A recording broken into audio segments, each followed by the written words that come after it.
What's up, guys? Ron from Rohde Law, and we're back with the saga of Afroman. If you follow my channel, you probably saw my video where I reacted to the Adams County Sheriff busting in on Afroman's house. He was able to make these great videos of "Will you repair my door?"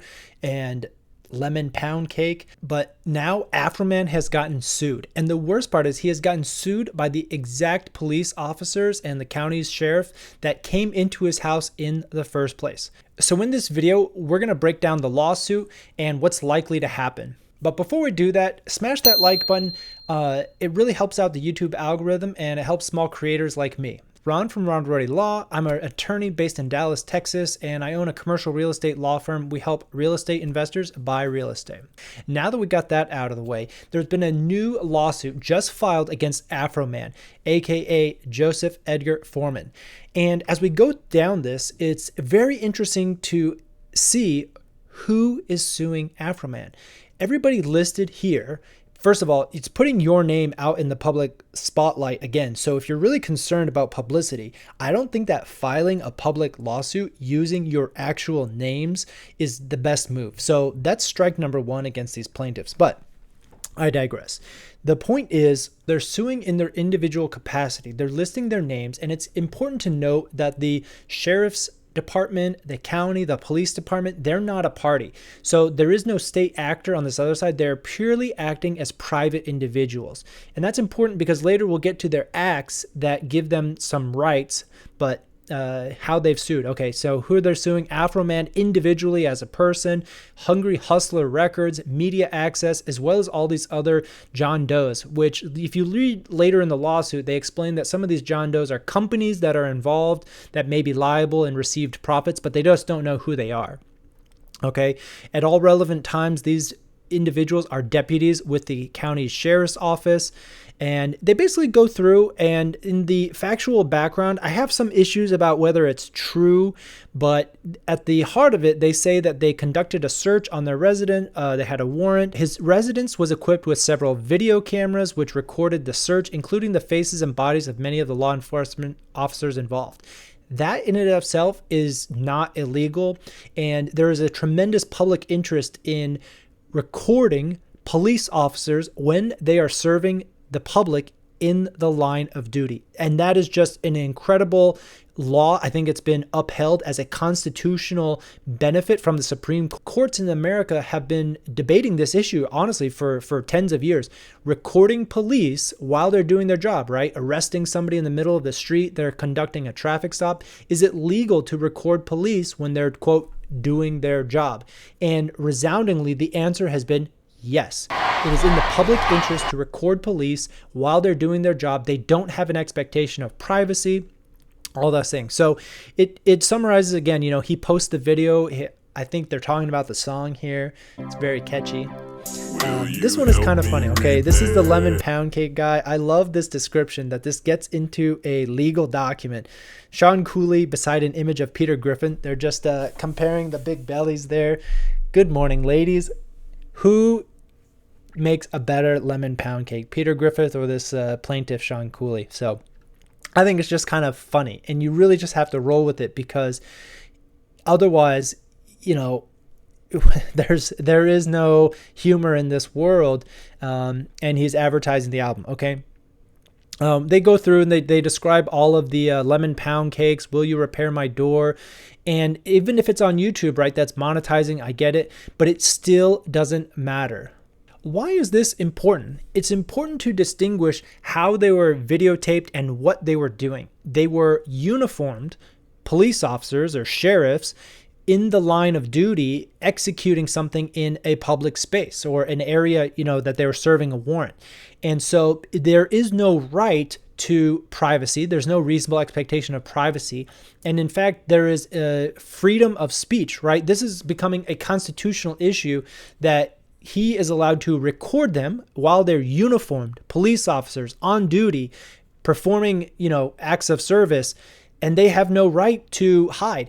Just because it is commercial, it does not take away the First Amendment right. And I think the easiest way to understand that is a newspaper.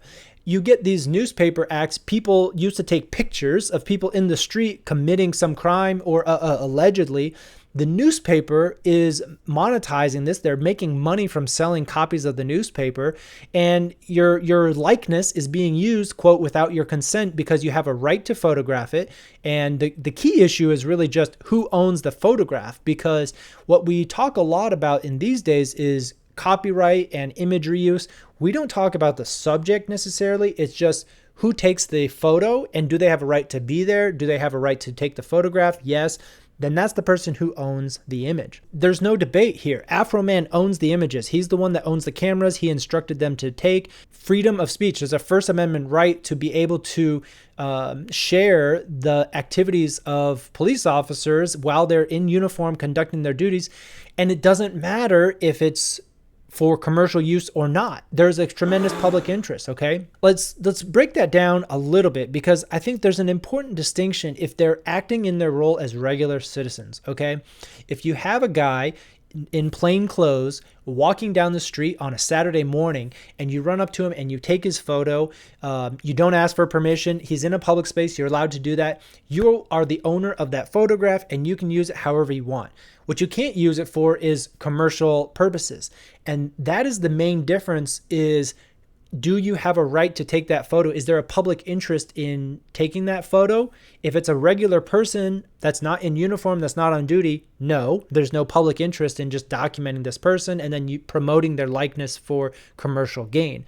But if it's a police officer that's in a parade and he's marching on the paid, taxpayers' dime, then you are allowed to do that. And it doesn't matter if it's for commercial gain or not. And now let's talk about the actual lawsuit.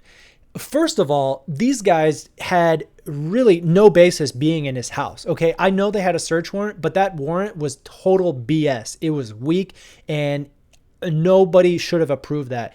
Okay, kidnapping, who were they looking for? That was just utter BS.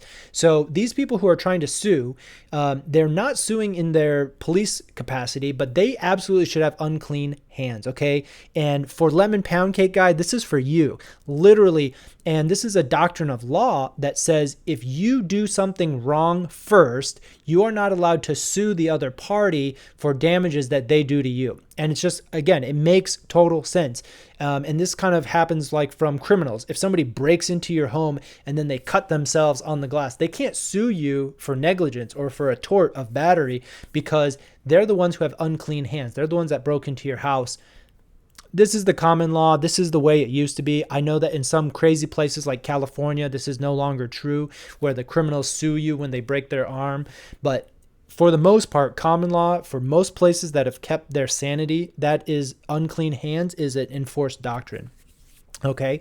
There is an Ohio statute, section 2741.09. It lists out what you are allowed to use for public likeness, and it lists exceptions, okay? It specifically lists individuals' persona is for educational purposes, or if it's protected by the First Amendment to the United States Constitution, and it doesn't suggest endorsement. And I think that's a key distinction.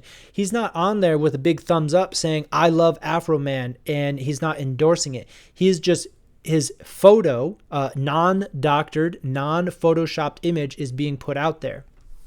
I want to get into an interesting conclusion because the Adams County Sheriff's Office, they actually post surveillance video of accused defendants anyway. These are persons of interest. And would you say that they're monetizing this video by posting it on Facebook? Because if these officers win their case, they would set a precedent to have their own sheriff's department sued under the same theory that you can't profit off of somebody's likeness if you didn't have consent to publicate it. But I think it's a really curious case, and I'm not sure if they're going to get backlash from the sheriff's office legal counsel saying we're going to have to shut down all of our social media, because I don't think that's the right conclusion. I think the answer is there is a public interest in sharing more information this day of cameras and everything. If you're not a bad actor, and if you're not over there knocking down security cameras, if you're not stealing people's lemon pound cake, you should consent to being on camera unless you have a reasonable expectation of privacy, such as in your own home.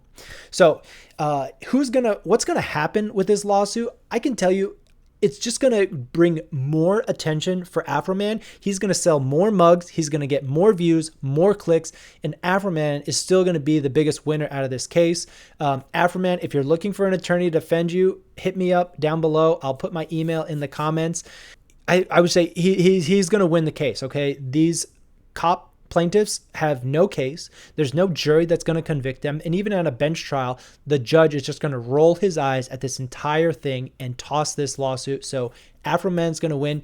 Don't worry. There is justice and karma in the world. So smash that like button and subscribe for more legal reacts from Ronald Rohde Law.